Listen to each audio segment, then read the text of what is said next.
Hello friends, welcome to all of you in my channel JD mathematics. तो अपना third unit में theorems का part चल रहा था। तो अपन नेक्स्ट थ्योरम करेंगे, वो है कि सिद्ध कीजिए कि शून्य के भाजकों से रहित परिमित क्रम विनिमय वाले एक क्षेत्र होती है। शून्य भाजक रहित और परिमित क्रम विनिमय वाले, ठीक है। दो प्रॉपर्टी दी हुई है तो अपन को क्षेत्र दिखाना है, ठीक है। अपने को दिया हुआ क्या है कि शून्य भाजक रहित विदाउट जीरो डिवाइजरिंग है।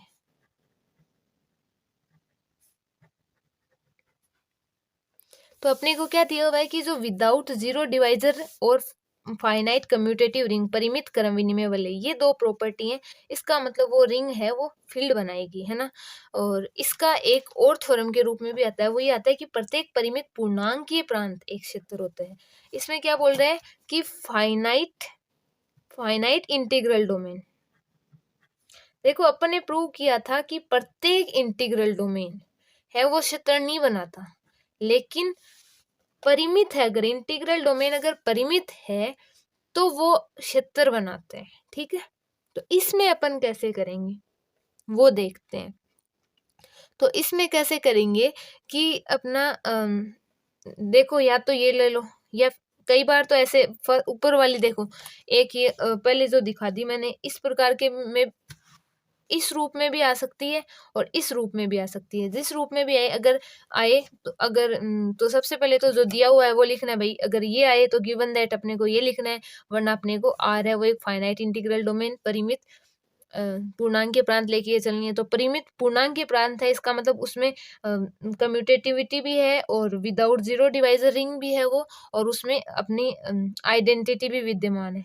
तो अपने को फील्ड दिखाने के लिए एक और चीज चाहिए होगी, वो होगी मल्टीप्लीकेटिव इनवर्स। क्या चाहिए होगा? तो अपने को एक मल्टीप्लीकेटिव इनवर्स गुणात्मक प्रतिलोम चाहिए होगा, है ना। तो ये अपने को सिद्ध करना है कि भाई इसमें गुणात्मक प्रतिलोम है वो विद्यमान है। एक तो ये सिद्ध करना है अपने को, एक इसमें क्या दिखानी है, क्लोजर प्रॉपर्टी दिखानी है। क्योंकि आर है वो अपने को इंटीग्रल डोमेन दिया हुआ है, इसका मतलब आर प्लस तो अपने पास अबेलियन है। आर डॉट में अपने पास कितनी प्रॉपर्टी है? आर डॉट में अपने पास एक तो कम्यूटेटिविटी है ना। और अपने को सिद्ध क्या करना है कि भाई ये आर है वो क्लोजर है और इसमें आइडेंटिटी एलिमेंट विद्यमान है, और इसमें आइडेंटिटी एलिमेंट विद्यमान है, और प्रत्येक एलिमेंट का इनवर्स विद्यमान है। तीन चीज अपन को प्रूव करनी है, ठीक है। तो सबसे पहले अपन मानते हैं कि भाई आर एक फील्ड है, सॉरी आर है वो एक फाइनाइट सेट है ना। और उसमें एलिमेंट है A1 A2 A3 ऐसे करके AN एलिमेंट है, ठीक है। अब अपन एक अक्स एलिमेंट लेते हैं जो आर से ही है, उसको हर के साथ मल्टीप्लाई करते हैं।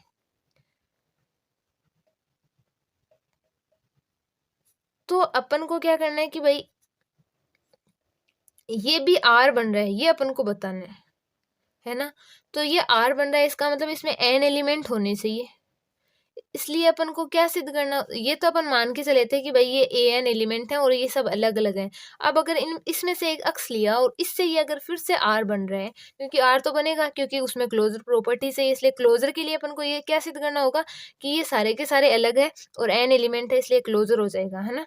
क्योंकि एक्स अपन आर्बिट्रेरी लेके चले थे, और ये अगर एक्स आर्बिट्रेरी लेके चले थे और सबके साथ अपन ऑपरेशन लगाने के बाद फिर से अपन को आर ही मिल रहा है, इसका मतलब क्लोजर है वो सेटिस्फाई हो जाएगा।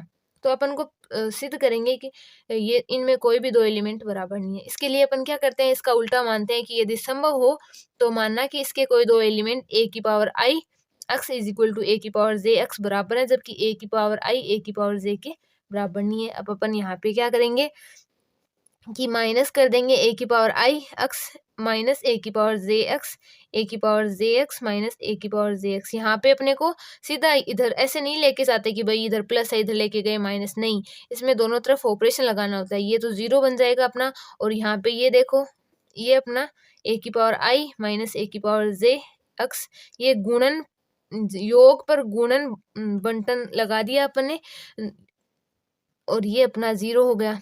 x अपना नॉट इक्वल टू 0 है, इसका मतलब ये a की पावर i माइनस a की पावर j 0। अब a की पावर i माइनस a की पावर j 0 है तो सीधा अपन a की power i is equal to a की पावर j नहीं लिखते, इसमें क्या करते हैं, फिर से अपन a की पावर j दोनों तरफ ऐड करते हैं, तो ये अपना 0 हो जाएगा। इसका मतलब a i is equal to a j आ जाएगा, जो कि क्या है, कॉन्ट्राडिक्शन है, विरोधाभास है। अतः हमारा मानना कि इसके कोई दो एलिमेंट समान है वो गलत है, अर्थात r के कोई भी दो एलिमेंट समान नहीं है।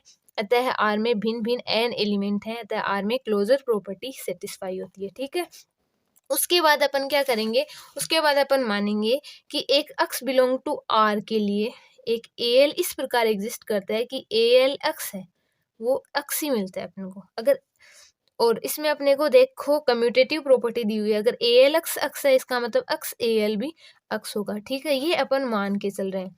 अब अपन प्रूव करेंगे कि ये AL है ना, ये R के प्रत्येक एलिमेंट के लिए ऐसी प्रॉपर्टी रखते हैं ना, तो अपन एक एक आर्बिट्रेरी एलिमेंट लेंगे R से एलिमेंट लेंगे वो AM अक्स जैसा होगा, तो मान लिया y is equal to AM अक्स है।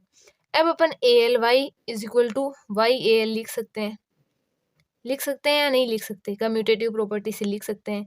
इस ALY को अपन अगर y के इक्वल दिखा दें तो अपनी बात बन जाए, तो y को अपन AM अक्स AL लिख सकते हैं, और अक्स AL अपना क्या है, अक्स मान के चले थे, ये AM अक्स हो गया, AM अक्स अपना क्या है, y, इसका मतलब ALY क्या हो गया, y हो गया, और y इसी प्रकार YAL भी क्या हो जाएगा, y हो जाएगा।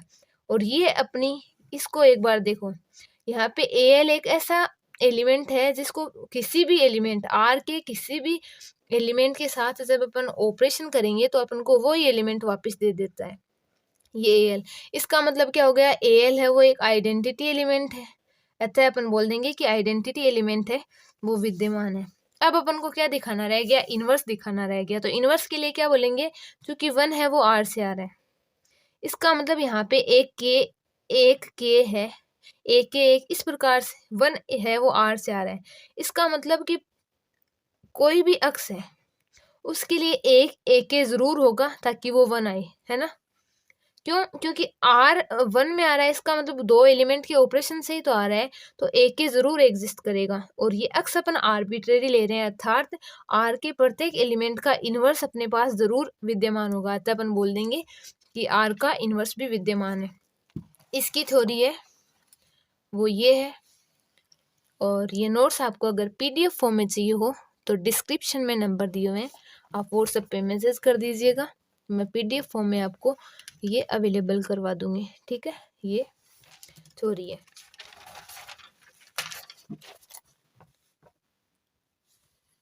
और अगर कहीं आपको डाउट हो तो आप कमेंट में लिख सकते हैं, आपका डाउट क्लियर होगा।